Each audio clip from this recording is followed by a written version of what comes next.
Nĩ kĩgomano gĩa thikũ kenda kĩrĩa kĩambĩrĩirio gũkũ bũrũri-inĩ nĩ rũrĩrĩ rwa Ũhĩndĩ. Arĩ rita rĩa mbere mũtongoria wa ndini ĩyo Morali gũtabania igongona rĩrĩ rĩa Ramkatha gũkũ bũrũri-inĩ. Kĩgomano gĩkĩ gĩkĩhingũrwo na ndũmĩrĩri ya wendo, thayũ na ũiguanĩri tha. First Lady agĩtĩo na njĩra ya kũgwatia tawa wa mwanya harĩ wĩtĩkio wa Ũhĩndĩ ũrĩa ũtemaga itemi inene thĩinĩ wa igongona rĩu. Guru agĩkũũra na mũciĩ wa Nairobi ta mũciĩ wake na kũgathĩrĩria Kenya nĩ ũndũ wa umando na kũgathĩrĩria First Lady nĩ ũndũ wa wĩrutĩri wake harĩ kũgacĩrithia motungata ma ũrigitani atumia makĩheo ciana. One hungry child, one jobless man, one woman or child without access to health or education, our own lives will continue to be filled with distress and despair. Our own personal growth will be stifled.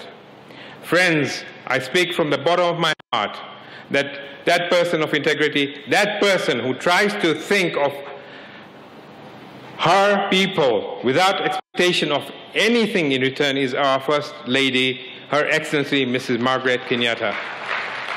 Mwena-inĩ wake Papu akionania wendo na njĩra ya gũcangithia ciringi 500,000 nĩguo gũteithĩrĩria arĩa magũmĩirwo nĩ ng'aragu gũkũ bũrũri-inĩ, itemi rĩrĩa orĩtie Kenya gũkorwo makĩiyũkia. In this world of injustice, conflict, violence, when hungry lives are endangered, when human dignity is in jeopardy, when there is suffering, there is so much to be done to make this world a better place.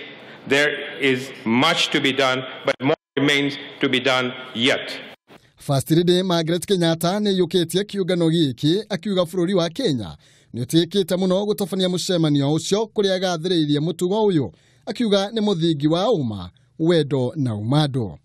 These ideals not only extol the characteristics of servitude, humility, compassion, and morality, but are also true ingredients to building a united world, free from all prejudices.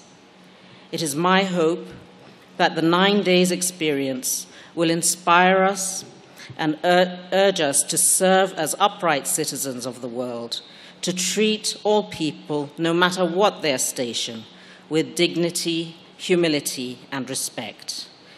Oigĩte kĩgomano gĩkĩ nĩ gĩgũteithĩrĩria arũmĩrĩri a wĩtĩkio ũyũ kũgĩa na mũthingi mwega wa gĩtĩo hamwe na ũrũngĩrĩru wa mĩtugo rĩtana rĩake arĩa andũ kũhĩmbĩria thayũ na ũkiranĩrĩria.